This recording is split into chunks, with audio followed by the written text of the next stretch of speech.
sejak kebangkitan ulama bersama pengikut-pengikutnya istiqomah dan setia jaga akidah dan sunnah Rasulullah. Alhamdulillah segala puji baginya ulama bersama pengikut-pengikutnya istiqomah dan setia menjaga agama nusa dan bangsa. Mari kuatkan niat kita, kita bulatkan tekad kita, terus lanjutkan amal kita, mengembangkan hikmah kita. Bismillahirrahmanirrahim. Qala al-musannif rahimahullah wa nafa'ana bihi wa bi ulumihi wa bi barakatihi fid dharain amin. Ad-darsu tsalasun fi sholati 'alal mayyit. Pelajaran ke-30 tentang salat atas mayit atau yang kita kenal dengan salat jenazah. As-sholatu 'alal mayyit fardu kifayatin. Salat jenazah itu hukumnya fardu kifayah. Lil ijma'i ala fardiyatiha, karena ijma' atas kefardu kifayahannya salat mayit. Wa liman shahha an Jabir bin Abdullah, dan karena hadis sahih dari Jabir bin Abdullah radhiyallahu an. Qala, berkata Jabir, qala Rasulullah sallallahu alaihi wasallam, bersabda Rasulullah sallallahu alaihi wasallam, inna akhakum qad mata faqumu fasallu alaihi. Sesungguhnya saudara kalian itu sudah meninggal, faqumu fasallu alaih, maka bangunlah kalian, bangkitlah kalian dan salatlah atasnya. Ini hadis sahih yang menyatakan wajib atau fardunya salat jenazah. Dikuatkan juga dengan ijma para sahabat. Ijma para sahabat ini menyatakan atau membuktikan kepada kita bahwa para sahabat melaksanakan sholat jenazah kepada sahabat lain yang meninggal. Ini menunjukkan dalil, ini yang barusan kita baca ini menunjukkan dalil atau dasar dari fardunya sholat jenazah atau sholat atas mayit. Hukumnya fardu kifayah. Kita tahu bahwa dasar hukum dalam Islam yang pertama itu adalah Al-Quran. Setelah Al-Quran hadis, setelah hadis ijma. Nah, di sini sampai ijma ini semuanya ada. Al-Qur'annya ada, Al-Qur'annya wala tusalli ala ahadim minhum mata abada. Janganlah engkau salat atas seseorang dari mereka, dari orang munafik, selamanya jangan engkau salatkan. Artinya kalau enggak munafik wajib engkau salatkan. Hadisnya ini yang tadi hadis Jabir, kemudian dari ijma para sahabat juga menyatakan bahwa salat jenazah hukumnya fardu kifayah. Fardu kifayah itu kalau satu kampung atau satu wilayah, satu komunitas udah ada yang melaksanakan satu, maka yang lain gugur, sudah tidak kena dosanya.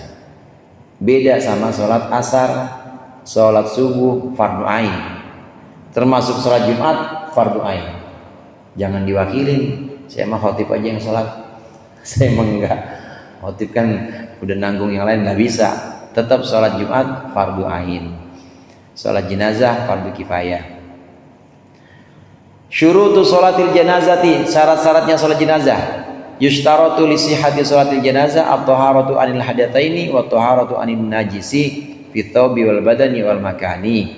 Disyaratkan untuk sholat jenazah suci dari dua hadas kecil maupun hadas besar, suci dari najis, baik najis di pakaian, badan maupun tempat.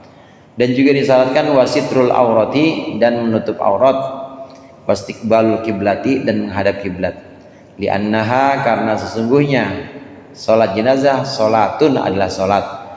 Salat jenazah gimana pun namanya disebut dengan salat, maka yang namanya salat harus memenuhi syarat-syarat sebagaimana ada pada salat umumnya.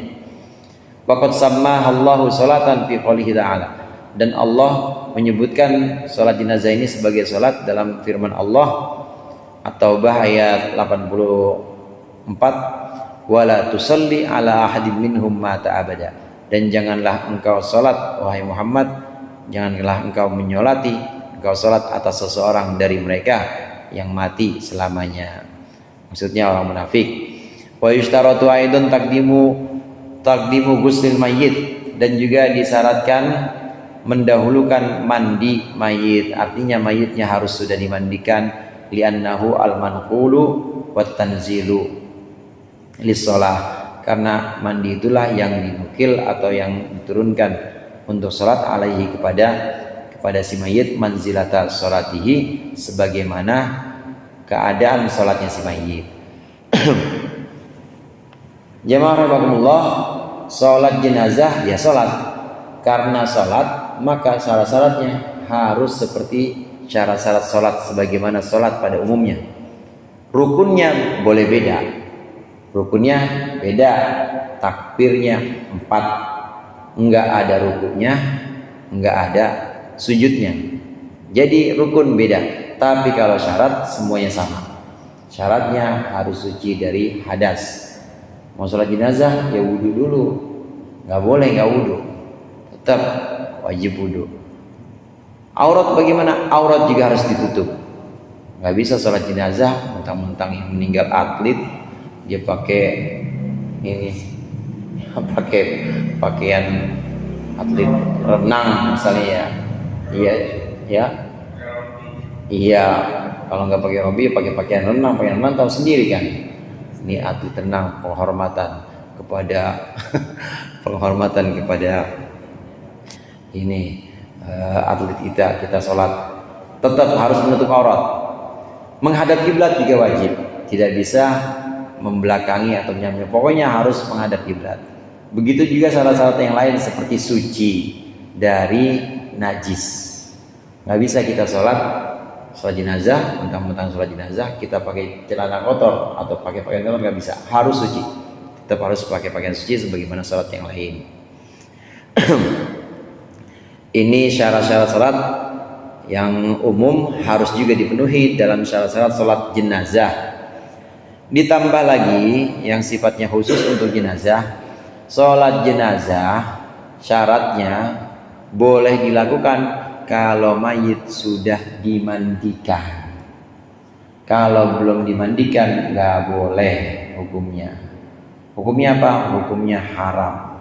Karena sholat jenazah ini menggantikan sholatnya si mayit, maka sebagaimana mayit ketika dia masih hidup, dia harus diangkat hadasnya. Caranya bagaimana? Dengan dimandikan. Begitu sudah dimandikan, maka baru boleh disolatkan setelah terangkat hadas. Karena mati itu termasuk hadas, termasuk suatu yang harus diangkat. Matinya itu mayit itu mati, itu harus diangkat. Diangkatnya dengan apa? Diangkatnya dengan dimandikan.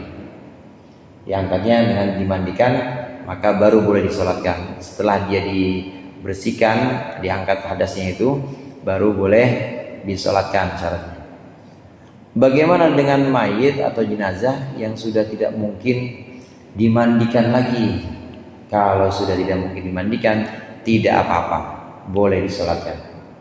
Ada orang meninggal masuk dalam jurang dan tim evakuasi udah nggak ada yang bisa nemuin dia, sulit medannya. Jadi bagaimana? Udah nggak bisa dimandikan, ya udah langsung sholatin aja.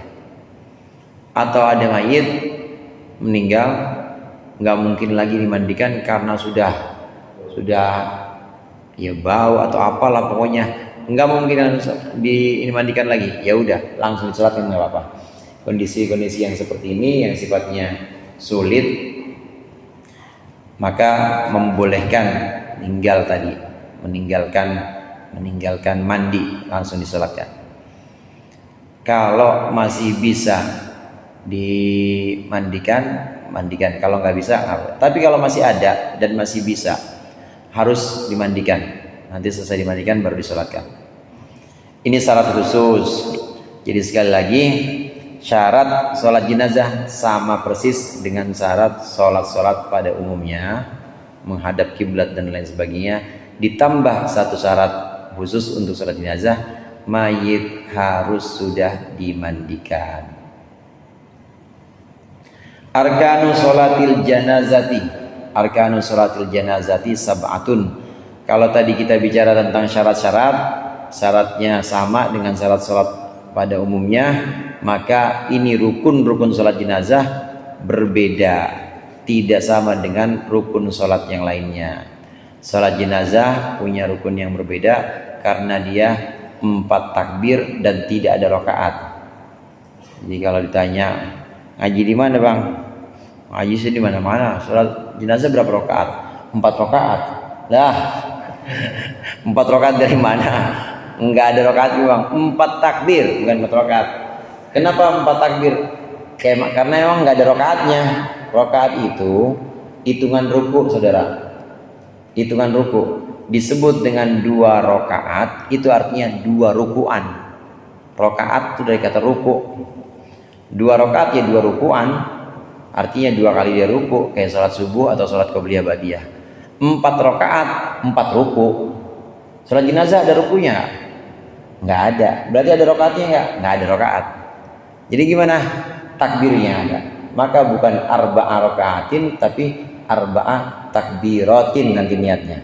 4 takbir. Dan takbir ini sebagai pendahuluan dari saya, takbir ini termasuk rukun sholat jenazah. Lupa 1 takbir batal sholatnya. Harus ngulang. Lupa 1 rukun. Karena dia lupa 1 takbir sama dengan lupa 1 rukun. Kayak orang sholat maghrib lupa 1 rakaat. Kalau lebih nggak apa-apa, asal jangan sengaja. Kalau sengaja lebih, sama kayak orang yang ngajak nambah sholat rakaat maghrib tambahin 4 sama dia sengaja, batal sholatnya, harus dari ulang. Arkanu sholatil janazah, wallahu a'lam bishawab. Mudah-mudahan bermanfaat. Dikurangnya saya mohon maaf. Wallahul muwaffiq ila aqwamit thoriq. Assalamualaikum warahmatullahi wabarakatuh.